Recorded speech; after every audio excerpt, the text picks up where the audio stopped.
Adam here with Brooksaw Antiques. Today we have this 1972 Hermes 3000 vintage portable typewriter. I'm going to show you how to use the functions and make sure they all work. Made in France. I believe this specific model, which is the third generation, was only made in France and Hungary. I do have another one that's made from Hungary, and they're almost they're exactly the same, so I don't think there's a difference whatsoever. Up top is the adjustable paper guide. This helps you guide the page in straight. I'm going to line that up with the edge of the platen, which is the main roller that feeds the paper. And behind the carriage is the paper support arm that flips up in the back.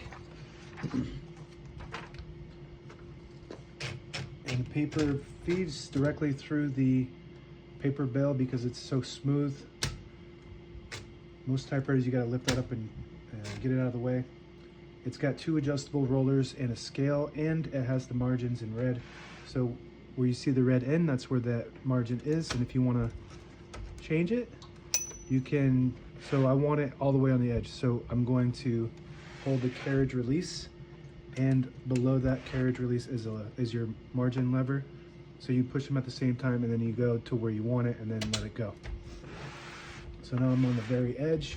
And say you want it somewhere in the middle, say I want my left margin in the middle, I'll put the cursor where I want the margin, and I'll just flip that switch underneath the carriage release there, and it sends that margin to that spot, and you can see it in the red there.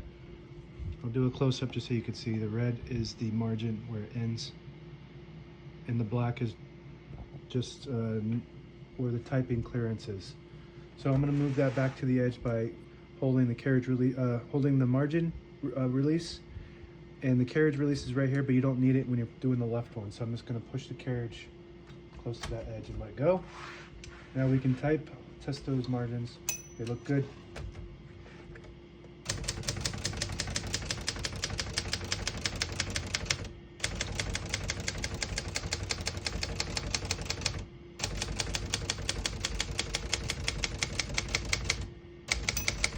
Once you hear the bell, you're at the end of the margin. Hit the slide space, get you back to the beginning, and skips 1, 1.5, or 2 spaces. Right now we have it on single, but if you want 1.5, you just flip this switch forward 1, it skips 1.5. 1 more, it skips 2.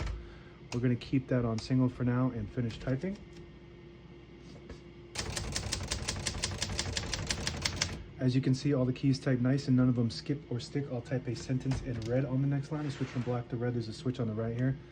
Flip that switch up till you see the red square, and it prints the bottom portion of the ribbon. When you flip it down one spot, there's a yellow square there. It prints right down the middle, so it's black and red.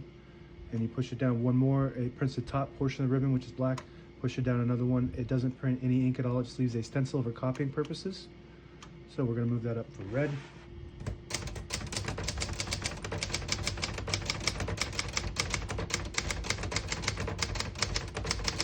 Beautiful typing machine, excellent condition all the way around. And Hermes 3000 is the best typewriter of all time. No big deal. But it's an absolute pleasure to type on it. The one word I would say when you're typing on a Hermes 3000 is euphoria.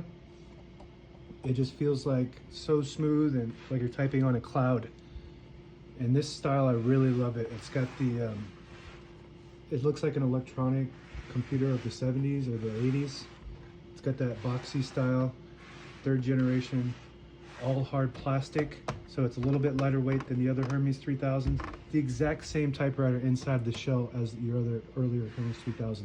So it's got all those beautiful functions as the older models, but just a different shell.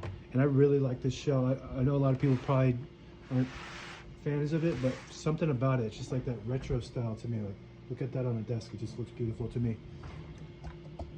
To pull the page out easy, there's a switch on the right side here. You flip it forward and it unlocks the rollers underneath the platen, allowing you to pull the page out easy or load thicker paper like carbon copy or cardstock. Make sure you flip that back before you load the next page, or else it won't load correctly. We're gonna flip those down for now.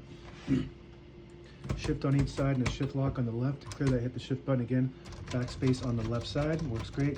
Right above the backspace is your touch control. Right now it's on 1, but if you want more tension, you just flip that up, it goes all the way up to 4, and that just increases the tension when you hit the keys. You do have to hit them a little harder, but I mean, not so much with the Hermes 3000, but it responds faster for your faster typers. But I like it on 1. I don't like to hit the keys that hard. I'm not that fast. And we're gonna move this color back to black, so next time we print black instead of red.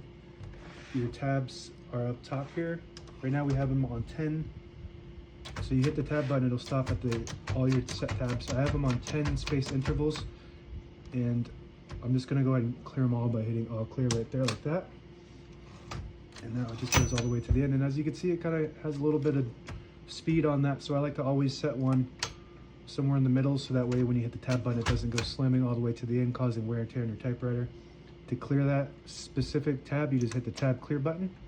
And now we don't have any tabs, but I'm gonna go ahead and reset that one right there. And what else do we have? Margin release up here too. So when you get to the end of the margin, there's a mechanism that blocks you from printing. Hit that margin release button, it will allow you to go all the way to the end. That works good. The spool cover pops off, just kind of going straight up like this, snaps right on in it. All the brand new ribbons loaded on the left, so it's pulling to the right. If you want to switch that direction, you just flip the ribbon guide here to the opposite direction. It'll pull counterclockwise to the left. Flip it to the other direction, it pulls clockwise to the right. That's the direction we want it to go. And I believe it does have a automatic ribbon reverse. When one side gets used up, it'll automatically go to the other side and go back and forth until the ribbon is completely used up. On the right side of the carriage is the carriage release. And it's kind of rare to have these knobs. These are the original knobs. Sorry, I had a bad angle. These are the original knobs, and they're very brittle, I would say. But these are in really nice condition. Most of the time when you see a Hermes, any kind of Hermes, there's cracks in the knobs, and a lot of times they have to be replaced, which I do have available 3D printed ones in my shop if you need some new knobs. But these are in really nice condition. This typewriter is in excellent condition. This is your carriage lock. So you push this down, it locks in the middle. So when you have it in the case, it protects the escapement, which is the mechanism that allows the carriage to move one space when you type. Those gears can break, and then when that happens, it's a major operation. Not so bad on this. This is really easy to work on. This the carriage comes off completely with just 2 screws. I'm not going to do that in this video, but it's really easy. This typewriter is really easy to do maintenance on. Carriage release on this side, and you can just, there's no sound to it. Just super. Even when you don't have the carriage release, most typewriters will click when you return it. This is completely silent. Really like it. When you pull out the knob here, it'll disable the spacing so you can get to an exact spot on the page. You push it in, you get the clicks. Each one of those clicks is 1 space. And the same concept with this lever. If you push that all the way back, it disables the spacing. And it goes a half a space when you hit the return lever. I'm just gonna put that back on 1, and you get the clicks. And that's it. Now available on eBay or Etsy. Search Brooksaw Antiques.